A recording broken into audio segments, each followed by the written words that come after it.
எந்த வருடமும் இல்லாமல் இந்த வருடம் கோடை வெயில் ரொம்ப அதிகமாக இருக்குது. நியூஸ்லாம் நம்ம பார்த்தீங்கன்னா இன்னும் ஒரு வெப்ப அலை வந்து இன்னும் 5 நாளில் அதிகமாக இருக்கும்னு சொல்கிறாங்க. ஸ்கூல்ஸ்லாம் கூட பார்த்தீங்கன்னா லீவ் டிக்ளேர் பண்ணியிருக்காங்க. ஒரு மாதத்துக்கு வந்து எந்த வருஷமும் இல்லாமல் இந்த அளவு செஞ்சுருக்காங்கன்னா வெப்பத்தோட அளவு அதிகரிச்சுன்னு அர்த்தம்.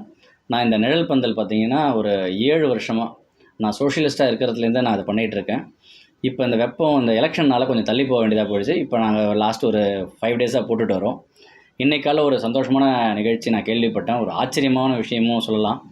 கவர்மெண்ட் இதுக்கப்புறம் வந்து எல்லா சிக்னல்லையும் வந்து இந்த பசுமை பந்தல் அமைக்க போகிறதா ஒரு தகவல் கொடுத்துருந்தாங்க. என்னை கேட்டாங்க, கட்டின வரைக்கும் நான் பேனர் எடுத்துக்கிறேங்க, நீங்கள் அப்படியே விட்டுடுங்க, மக்களுக்கு தான் யூஸ் ஆக போகுது, பேனர் போனால் எனக்கு அவசியம் இல்லைன்னு சொல்லிட்டேன்.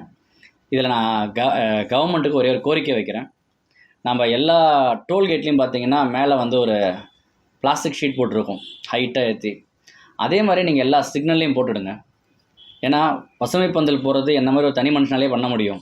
கவர்மெண்ட் பண்ணுதுன்னா பர்மனன்ட் ஸ்ட்ரக்சராக அந்த இடத்துல நீங்கள் வந்து ஒரு பிளாஸ்டிக் ஷீட்டில் அந்த நிற்கிற இடத்து வரைக்கும் பண்ணிங்கன்னா, ஒரு சைடு தான் பண்ண போகிறீங்க, பண்ணிங்கன்னா மழை காலத்துலேயும் மக்கள் வந்து நிற்பாங்க சிக்னலில். இன்றைக்கி இந்த வெயிலில் நிற்கிறதுக்கு பயந்து எத்தனை பேர் வெளியில் போய் ஆக்சிடென்ட் ஆகுதுன்னு உங்களுக்கு எல்லோரும் தெரியும். இதை தவிர்த்துடலாம். மழை காலத்துலேயும் அதுக்குள்ளே வந்து நின்று அந்த ஒரு டைம் வந்து அவங்க எடுத்துகிட்டு போவாங்கன்றதை என்னோடய தாழ்மையான கருத்தை சொல்கிறேன். இதை கவர்மெண்ட் செய்யணும்னு வேண்டிக்கிறேன். நன்றி, வணக்கம்.